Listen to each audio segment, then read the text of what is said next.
It's been months since Nigeria concluded its last general elections, but the issues generated by the exercise linger, among which is the role being played by the judiciary in resolving the attendant electoral disputes.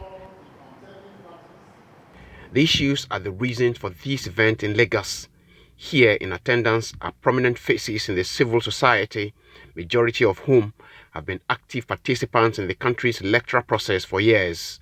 As it is now, many Nigerians believe that justice is for sale, and that's why they can't even go to police station. They cannot go to court because they cannot afford to pay bribe to get justice. They are joined by others, including officials of the Independent National Electoral Commission and senior lawyers, to take a review of the 2023 elections and ask the questions on why electoral contest in Nigeria will not end until there is a pronouncement in courts, and why Nigeria's electoral integrity has become compromised. The desperation of political office holders is also playing a fact, because for me, it is not every electoral loss that should end up in the courts.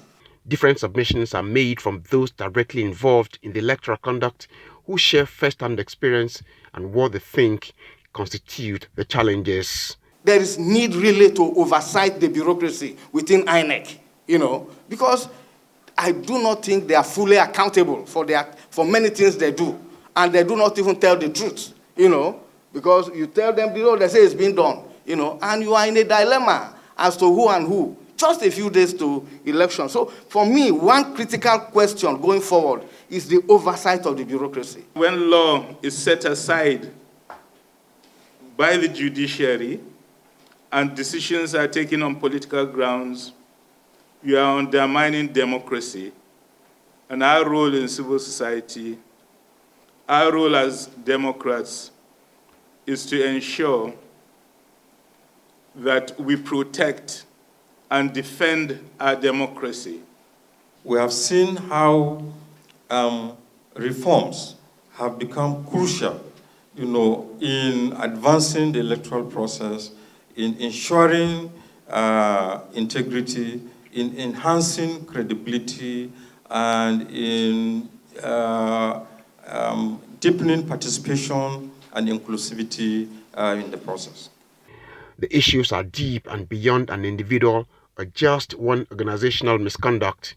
It requires a general reform, not just of the laws, but the minds of critical players, including politicians and those recruited to manage the process. And the time to start the reform is now, they submit. If we say we are going to practice constitutional democracy and our electoral process is marred by corruption, by connivance, and if our judiciary is now being misused to undermine the wishes and aspirations of the people who have voted for a particular candidate or party, just to truncate it, for selfish reason, I think it is really unfair and it shouldn't be allowed or tolerated. Like I've said recently, I said there's a difference between criticism and attack. Criticism is meant to improve a situation, but attack is meant to completely, bring down the house. And when you do that, you are not helping the process. So criticism is important, and that is what all of these meetings that we are seeing post-election are meant to be.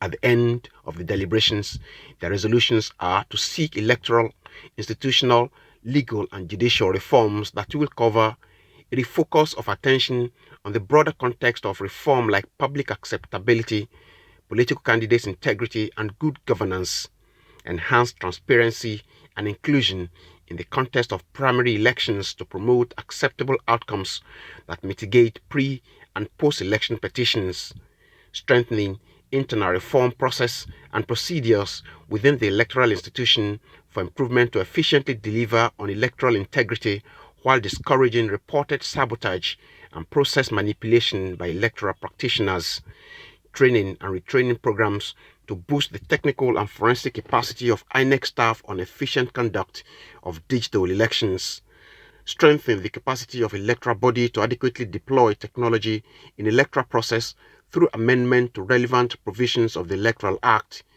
immediate amendment to the Electoral Act for enabling provisions that render pre-election matters not litigable after announcement of the winner of an election, while limiting post-election litigations to the conduct of the elections, harmonize various judicial rulings on electoral outcome across the country to boost advocacy position, to exhaustively engage the National Assembly for immediate amendment of the Electoral Act, and reduce the layers of court involvement with clear power separation to handle pre- and post-election matters, to reduce electoral litigation burden on the judiciary, among other suggestions. Tokumbo Oyetuji, Arise News, Lagos.